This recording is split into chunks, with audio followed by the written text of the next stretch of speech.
Hello and welcome, my name is RJ McIntyre, the Scottish Gamer, and I create Call of Duty hints, tips and montage videos.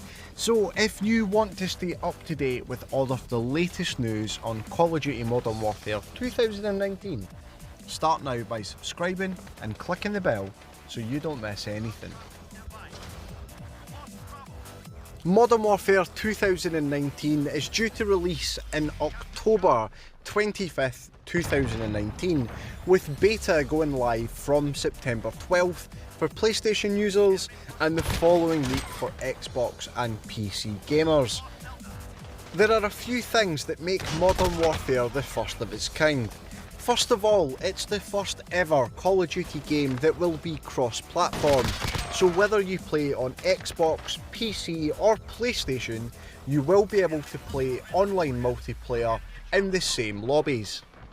Call of Duty Modern Warfare 2019 is also the most realistic and true-to-life Call of Duty game ever, and that's down to a few tweaks and some major developments in technology that the developers Infinity Ward, as well as underwriters Activision, have put to good use. These advancements include both graphics, audio, and even new in-game mechanics to make the player movement feel more realistic.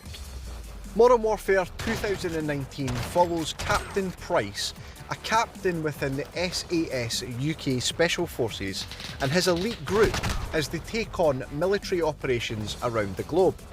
These missions include stopping terrorist attacks in London, invading a Russian city, as well as numerous other activities fighting at both day and night in countries, towns and cities, and even caves. Call of Duty's Modern Warfare 2019 is broken down into three main game modes. These game modes are the general campaign gameplay, we have the online multiplayer, and we even have the Spec Ops missions. For more information on each of those, make sure to click on the video at the top of the screen right now. In today's video, we're breaking down the map Aniyah Palace, which is the most luxurious of all of the maps in Modern Warfare. It strikes me as some kind of global drug cartel's luxury palace that has been raided by the SAS Special Forces in order to wipe out a terrorist organisation. It is a small village where the majority of the gameplay takes place within the palace grounds. Cosmetically, what you see is a luxurious palace with its grounds surrounded by military fortifications, containers, boxes and everything else you would expect to see after a battle has taken place. The map is a combination of both close combat inside the buildings and long-range channels for snipers and LMG users outside on the ground.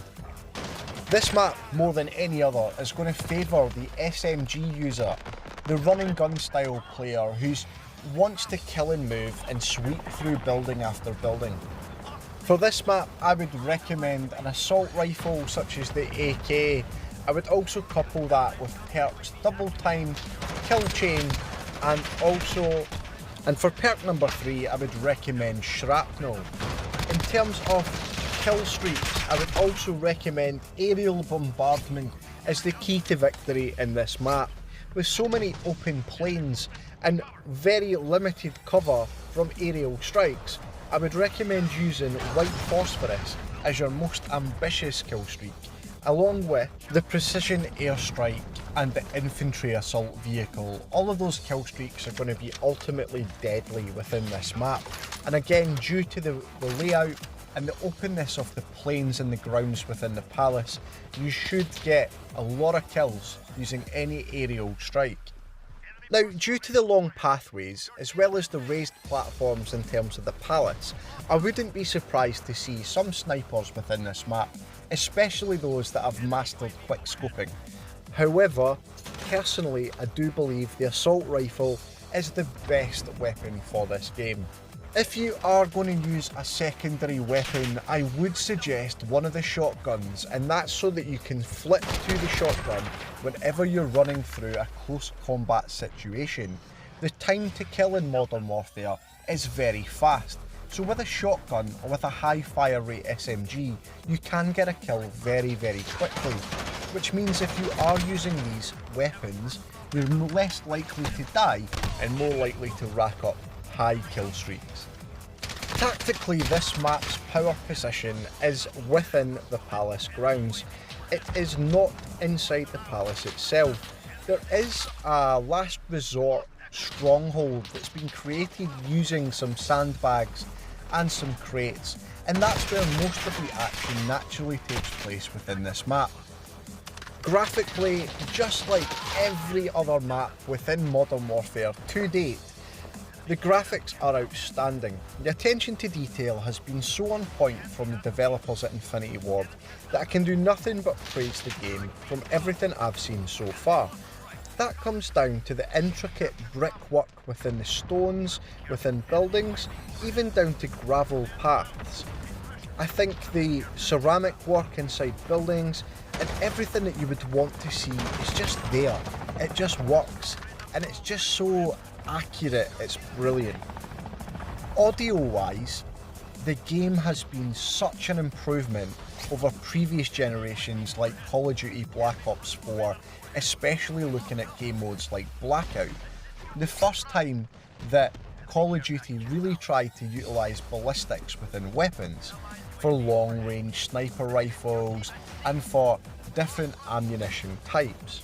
Modern Warfare seems to have finally perfected this by giving up on Call of Duty Black Ops 4 and really focusing on Modern Warfare, which for us as a community that are currently playing Black Ops 4 is disappointing. It did have potential at launch, however, looking at Modern Warfare, I'm so happy that they've done this.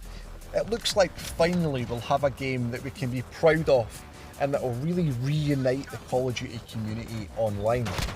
The thing I find so pleasant about this game is when you're playing or when you're watching a video and you see the bullets coming out of a weapon and you can hear the little dings of them landing behind you or around you. You can hear the differences in audio echo when you're in a wide open space or in a narrow environment, and all of these little differences make a huge impact when you're talking about the realism of a game. Now, Call of Duty Modern Warfare was promised to be the most realistic Call of Duty game ever, and from everything I've seen in terms of doing all 8 of the map reviews, I'm totally impressed and totally on board that they've delivered against that promise.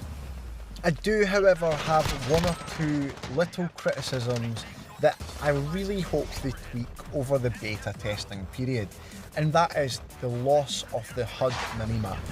The HUD minimap has been a crutch for gamers since day one in Call of Duty, where you're able to look to see where your team's spawning, where the objectives are, and learn the maps through looking at the minimap. However, now that that's been taken away, never has it been more important to learn all of the maps. Hence why I've created this entire playlist of videos so that you can get the best possible start when it comes to beta on September 12th or 19th, depending on what console you're using. Now that we're into the final few days before the beta testing goes live, please make sure that you drop a comment on this video to let me know your overall impressions before you get hands-on with the game. What do you think will be brilliant and what do you think will be poor? Let me know below in the comments. Now, if you haven't already seen them, I've released an entire playlist of videos that covers off all 8 of the Modern Warfare maps for 2019. These also include the likes of Pound, Stack and King for the brand new Gunfight game mode, which is 2 versus 2. I've also explained every element of the game in terms of perks and kill streaks that are brand new to Modern Warfare.